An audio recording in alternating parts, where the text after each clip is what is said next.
way across the U.S. She got a great job offer at the top medical facility in the country.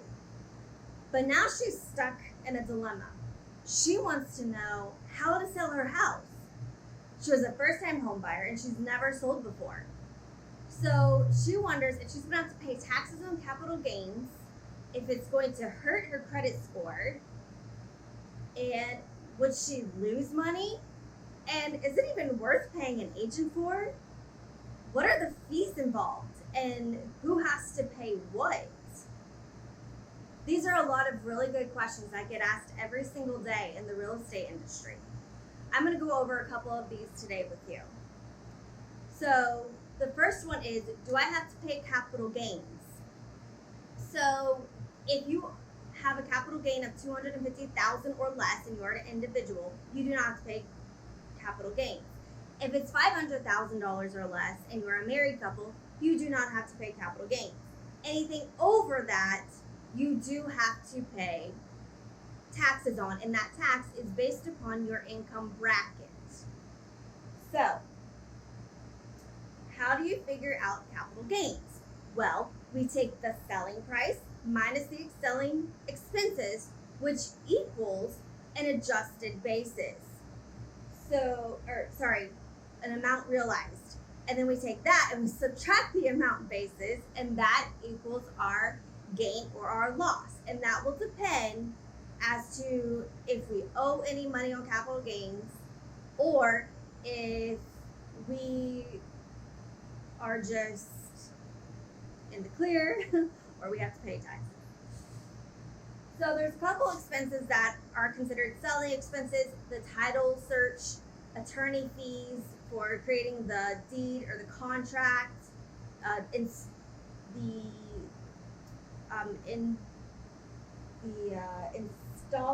utility services, not your actual utility bill though, recording fees, survey fees, transfer taxes, owner's title insurance are just a couple of the items.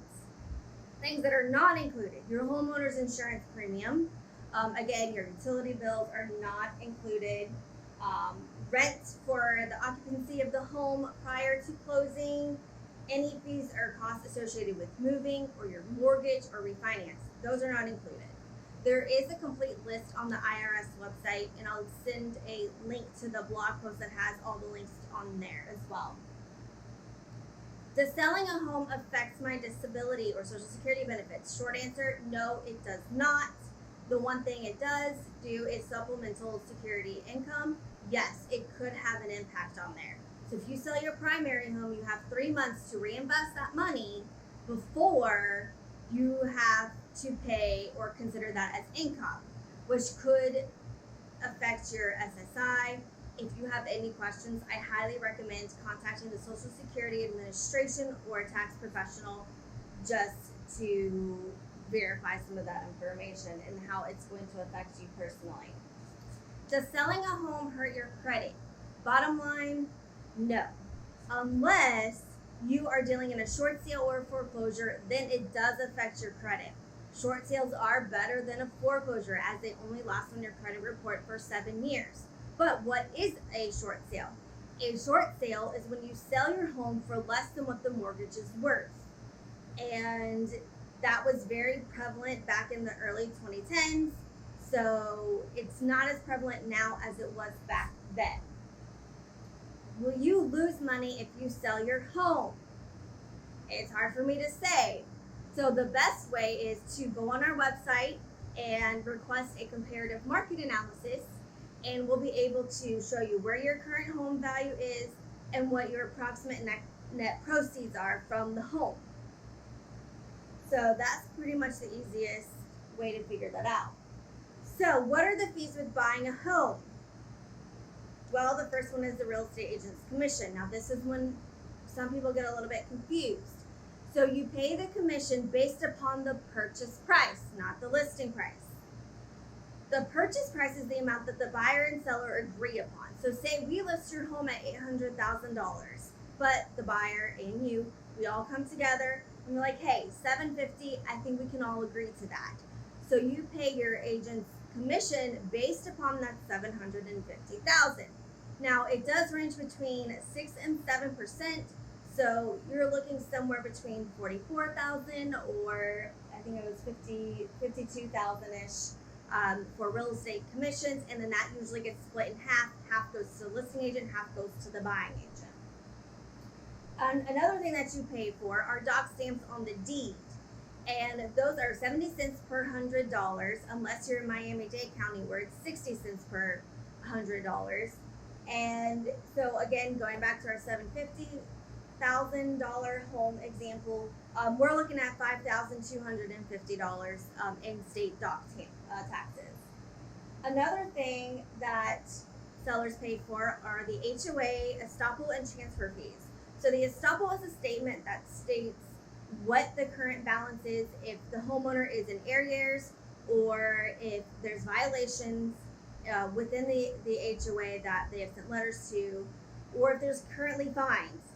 So this is kind of how the HOA gets all that back payment if they have been behind for quite some time.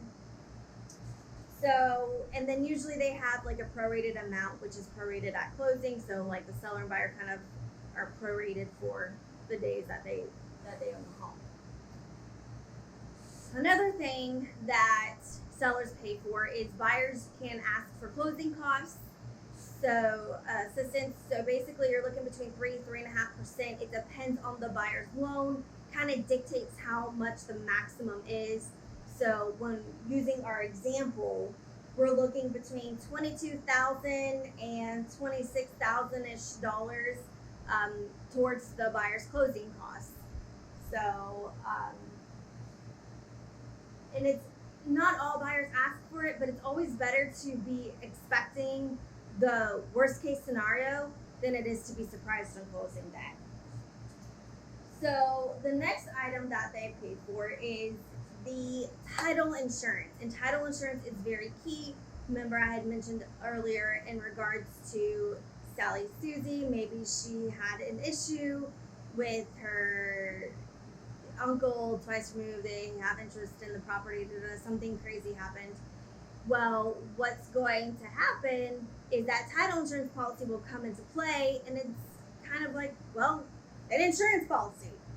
So basically, it will take care of those issues, and they'll solve the title issues because they have, guess what, title insurance. So going back to our $750,000 scenario, if the buyer was taking out a $750,000 loan, again, worst case scenario, the seller does pay for the majority of that owner's policy. So you would be looking at around $3,575 because the buyer does pay $250,000 of that. The buyer is also responsible for any endorsements that the lender requires and the such. So, if you have your prior policy from when you purchased the home, there is a possible reissue credit. So make sure if you have that prior policy, you give that to the title company as soon as possible. So the next item that you pay for is a title search. And again, that's whenever we look and we're like, oh, there's an issue or there's not an issue. Usually, most of the time they come back clear. There are some times where they have some crazy things on there. Again, this makes sure you have title insurance. The next item that you pay for is a municipal lien search. So basically that says, hey, if you're 10 months past due on your utility bill, it's going to show up there. If you have any outstanding permits, it's going to show up there as well. Because those permits are going to have to be closed prior to the sale of your home. The next item is prorated property taxes. So basically, it is super fun because there's ad valorem taxes, there's not ad valorem taxes out there. And they're paid at two different times in the year. One is paid in advance, the other is paid in arrears. So that is really fun in the title world, by the way. Thank goodness there's software programs that do all that thinking for you. So I will put this out there is during like the September and October and November kind of time frame, if you're like in the closing around that time, the title company will withhold your previous tax bill. Usually they add in 20% extra, and they will hold on to that in escrow, and then they will pay the future tax bill for you whenever it comes out. It usually comes out in like November. So they usually take care of that. And then if there's a refund, then they'll issue you a check back. The last item that you usually pay for are settlement fees. And settlement fees is basically when you pay a law firm or a title company to handle the closing for you. So they do the title searches, the lien searches, they clear title, they request HOA estoppel, they do everything, they prepare all the documents for you to sign, and they balance with the loan company for the buyer, and then they tell you how much money you're getting. So that is, you want to save money by not using a real estate agent, because you're like, that's a lot of money. Like, I can totally do this. Sally's like, I'm a brain surgeon. How hard can it be? I mean, is there anything harder than that? So let me tell you a little bit about where that commission goes. So first of all, being a real estate agent is a full-time job, and it takes a lot of time, a lot of work, a lot of effort, and a lot of networking to really get your house on that sold list. So there's a couple things that we do. First of all, we get a professional photographer in your home to do videos and photos of your home. The second thing that we do is we put it into the what we call the MLS, which is the multiple listing service, and that will take your home and put it out there for just hundreds of different websites, including international websites. So your home is going to be all over the place. And then we take our time by marketing and farming for prospective buyers. We talk to our fellow networking agents, like, hey, like, do you have a buyer for this house? You know, bring a buyer over. So we cultivate all these relationships, so then we can get your house sold faster. So the hardest part about trying to sell your home by yourself without an agent is your phone's going to be ringing all the time, and you're going to have to handle showings, you're going to have to handle criticism. People are going to have to be like, oh my goodness, did you see those cabinets? They're from like the 1950s. Like, hello, where's the modernization in this house? You know, some people just don't like that, and that's okay. But you are going to take offense to it because you're like, oh my goodness, like, that's my house. My house is worth more than what you're asking me to buy it. Like, do you not know how many amazing upgrades there are? Well, it doesn't matter. Like, if there's a current market value, that is your home value. So you have to be emotionally detached, which we are whenever we list these houses. Is we have no emotional attachment to them at all. We can tell you how it is and what's going on and how to maybe improve the staging. So basically, what we do as agents is we can also weed out potential buyers. If you try to sell your home yourself, people are going to be like, hey, I want to come see your house. Like, I'm kind of interested in buying. Well, you know, the thing with buyers is they're not all qualified. And if you are a buyer with me, you have to be pre-approved before I will show you houses. Because I am not going to waste your time, and I'm not going to waste my time. I don't have time for that. Being a real estate agent is a full-time job, so I have to kind of like make sure that I weed out those people who are just there along to see a house. This is always the case with these high-end multi-million-dollar homes, especially if it's like an athlete's home, like Tiger Woods or Michael Jackson or Shaquille O'Neal or something like that. People just want to go see the inside of the house. So what those agents do, and what I would do, is you are not allowed to see that house unless you have a pre-approval for that amount of that house. If you have a pre-approval for $250,000 and you want to go see $1 million house, that ain't happening on my watch. So agents tend to weed out those buyers who aren't really even interested. And if you're selling by yourself, you're going to have to deal with that. And the other thing is we really negotiate for you. We negotiate, like if we feel like they came in low, we're like, hey, let's counter at this amount. Let's try to adjust it to come to a mutual agreement. But the thing is, like, it's really hard to do that when you're by yourself, because if you're trying to sell on your own, the only thing you want to do is like make sure you get the most for your money, because you're emotionally attached to the home. The other issue are the legal risks. You may not understand what you're signing whenever you go into a contract with a buyer, and it may not be in your best interest. And as a real estate agent and as a listing agent, my job is first and foremost to look out for my sellers. So if an agent brings a buyer, I'm on your side 100%. And I am like, okay, I need to look out for your best interest. Not their best interest, not my best interest, your best interest for your house.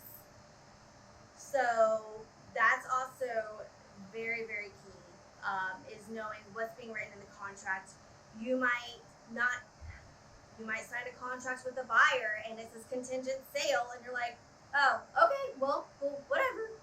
And then you get upset because you don't close on time. Why did you not close on time? Because the home was contingent upon the sale of the buyer's home, but you didn't understand what that meant.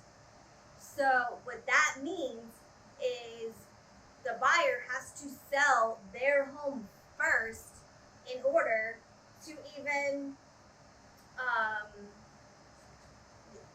have to sell it in order to even buy your home. All right. And so how does selling my home work?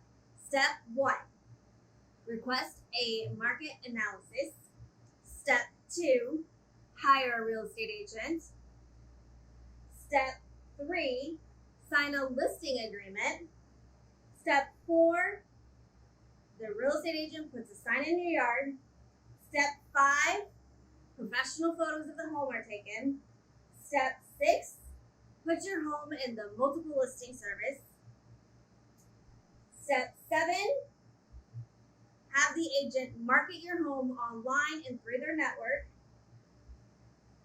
Step 8, the agent hosts an open house.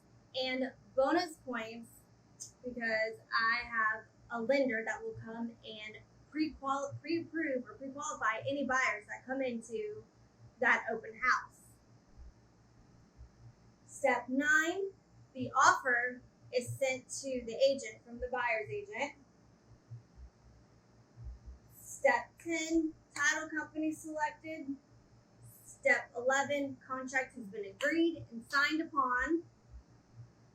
Step 12, escrow has been received with the title company. Step 13, the title search is requested from the title company. Step 14, the municipal lien search is requested from the title company. Step 15, buyer has an inspection. 16, they have an appraisal. 17, seller and buyer sign paperwork at closing. And 18, the seller receives proceeds at the closing from the title company.